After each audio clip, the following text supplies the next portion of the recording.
बिस्मिल्लाहिर्रहमानिर्रहीम। अस्सलाम वालेकुम आडियो स्टूडेंट्स, आई होप आप सब लोग खैरियत से होंगे।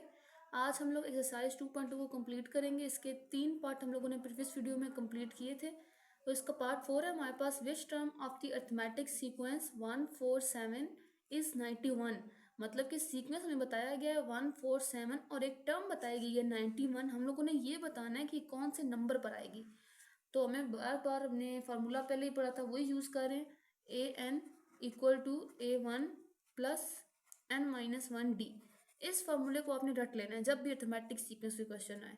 और हम लिखते हैं इसमें हमें A n equal to A1, हमें पता है क्या है हमारा A1 1 है, प्लस n-1 हम लोगों ने फाइंड n करना है, ठीक है। अब d क्या है हमारे पास, डिफरेंस 4 में से 1 गए तो क्या बच गया, 3 बच गया। an भी हमें पता है, an क्या है हमारे पास 91 है, तो equal to 1 plus 3n-3, 91 equal to ये 3n-2 हो गया, -2 जरा क्या हो गया +2, 91 प्लस 2 इक्वल टू 3n, और n आ जाएगा 91 में 2 प्लस करें तो 93/3। इसको डिवाइड करें तो आंसर आता है 3 3 ज़ा 9, 3 1 ज़ा 3, 31। तो मतलब कि इस सीक्वेंस में अगर हम आगे लिखते जाएं तो जो 31 टाइम हमारी आएगी टर्म वो कौन सी होगी, 91। मतलब कि 31वीं टर्म कौन है, 91 है। नेक्स्ट करते हैं question number 5। Which term of the arithmetic sequence is 62। फिर वही काम है, सीक्वेंस दिया गया है, टर्म भी दी गई है। हम लोग जल्दी से लिखते हैं। A n equal to formula है हमारे पास A1 plus n-1d। A N क्या है हमारे पास 62, A1 क्या है पहली टर्म 2, n-1 और d क्या है हमारे पास 5 में से 2 गए, डिफरेंस निकालना है तो 3। 62 equal to 2 plus 3n-3, 62 equal to 2 और 3 -1 बन जाएगा, 3n-1 इधर आ गया, 62 plus 1 equal to 3n, n क्या आ जाएगा 63/3। तो 3 2 ज़ा 6, 3 1 ज़ा 3, तो 21। मतलब कि 21वीं टर्म जो है वो क्या है, 62 है। नेक्स्ट है question number 6। Find the next 2 terms by term to term rule of arithmetic sequence. अब क्या कह रहे हैं हमें, अब ये लोग कह रहे हैं कि हमारे पास सीक्वेंस है, एक कोई भी हमें सीक्वेंस दिया जाएगा और हम लोगों ने रूल अप्लाई करना है, टर्म टू टर्म रूल, और हम लोगों ने अगली 2 टर्म्स जो हैं वो फाइंड करनी है। अब देखिए अगर हम लोग 8 में क्या ऐड करें तो 14 बनता है। अब अगर हम 2 में प्लस करें 6 तो 8 बनता है, 8 में प्लस 6 करें तो 14 बनता है। मतलब कि हम लोगों ने प्लस 6 करें तो हमारे नेक्स्ट 2 टर्म्स जो हैं वो पता चल जाएंगी। तो हम लोग 14 प्लस 6 करेंगे तो हमारे पास क्या आ जाएगा, 14 प्लस 6 क्या आ जाएगा हमारे पास 20 आ जाएगा। फिर 20 प्लस 6 करेंगे तो 26। मतलब कि इसकी नेक्स्ट 2 टर्म्स कौन कौन सी हैं, 20 और 26। इस तरह 1 5 9, तो देखें 5 में हम लोग 1 में 4 ऐड करें तो 5 बनता है, 5 में 4 ऐड करें 9 बनता है। मतलब कि ये +4 का जो है वो क्या है, सीक्वेंस है। तो 9 + 4 करेंगे तो हमारे पास क्या आ जाएगा 13। फिर 13 + 4 करेंगे तो क्या आ जाएगा 17। तो इसकी नेक्स्ट 2 टर्म्स क्या हैं, 13 और 17। क्वेश्चन नंबर 7 है हमारे पास। Find the indicated term of the arithmetic sequence by position to term rule. हम लोगों ने रूल चूज करना है पोजीशन टू टर्म का। तो इसमें हमारे पास क्या है, सीक्वेंस दिया गया, हमने 13 टर्म जो है वो फाइंड करनी है। तो पोजीशन फॉर एग्जांपल हमारे पास है 1 2 3 4, ठीक है। हम लोग चेक कर रहे हैं फिलहाल सिर्फ।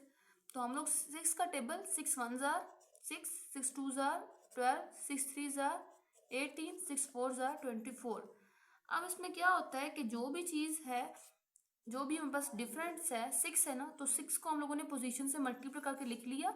अब जो आंसर आया है उसको हम लोगों ने क्या करना है, ऐड कर देना है डिफरेंस में। तो डिफरेंस क्या है हमारे पास, 21 में से 15 जाएंगे, 27 सॉरी मैं आपको बताती हूँ, 21 में से 15 को माइनस करें, 21 माइनस 15, तो आंसर क्या आएगा हमारे पास 6। इस 27 में से अगर हम माइनस करें 21 को तो भी आंसर क्या आएगा 6। इसका मतलब है कि हमने कौन सा टेबल चूज करना है, 6 का टेबल। ये चीज़ क्लियर हो गई। अब हम करते हैं कि हमारी टर्म्स कैसे निकलेंगे हमारे पास। अब हम लोग देखेंगे कि जो हमारे पास टर्म्स बन गई है, टेबल हम लोगों ने लिख लिया है, इसमें हम लोग क्या चीज़ ऐड करें तो हमारा सीक्वेंस बनेगा। तो 6 में हम लोग अगर ऐड करें 9 तो हमारे पास क्या आता है 15 बन जाता है।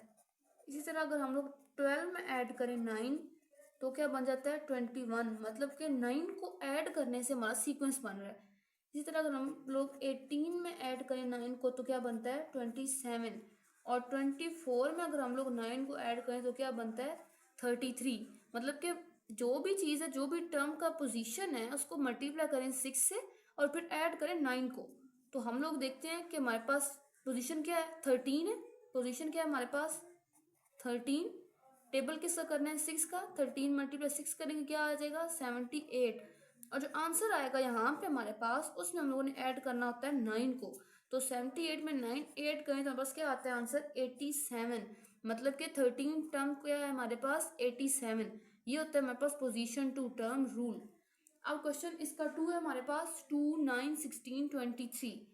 इसमें हम लोग देखेंगे हमने पीछे ऊपर तो 6 का टेबल चूज किया था, यहाँ पे कौन सा टेबल चूज होगा, तो वो कैसे निकलेगा डिफरेंस से। डी क्या है 9 में से 2 गए 7, मतलब कि 7 का टेबल चूज होगा। तो सिंपली हम लोग ऐसी तरीके करेंगे, पोजीशन लिखेंगे 1 2 3 सो ऑन। नीचे फिर हम लोग लिख लेंगे 7 का टेबल, 7 से 7, फिर 14, फिर 7 3 से 21, बस बहुत है इतना। और फिर आगे हम लोग इसकी लिखेंगे टर्म्स। तो टर्म्स कैसे निकलेंगे हमारे पास, मैंने आगे भी बताया था, हम लोगों ने देखना है कि 7 में हम लोग क्या प्लस करें क्या माइनस करें तो हमारा सीक्वेंस बने। तो 7 माइनस 5 करें तो आंसर क्या आता है 2। 7 माइनस 5 करें तो 2 आता है। इस तरह से 14 में से -5 करें तो 9 आता है। मतलब कि पूरा रूल क्या है -5 पे चल रहा है, जिस तरह ऊपर वाला +9 पे चल रहा था। तो सिंपली आप लोगों ने क्या करना है, 41 टर्म है तो हम आपने ये रूल अप्लाई कर देना है। चलिए मैं कर देती हूँ। 41 है तो हम लोग क्या करेंगे, 41 हमारी क्या आ गई पोजीशन। उसके बाद हमारे पास क्या आती है टेबल, क्या है 7 का, 41 को मल्टीप्लाई करना है 7 से, और उसके बाद हम लोगों ने ऐड कर देना है, सॉरी सब्ट्रैक्ट कर देना है किसको, -5 को। तो 41 को हम लोग मल्टीप्लाई करते हैं 7 से, तो हमारा आंसर जो है वो बनेगा 287। 287। और फिर रूल क्या है हमारा -5 है, तो -5 को माइनस करते हैं, तो हमारे पास आंसर जो है वो आएगा 282। तो 282 जो है वो इसकी 41 वाली टर्म है। ये रूल है पोजीशन रूल, और बहुत ही ईजी है टर्म फाइंड करने के लिए।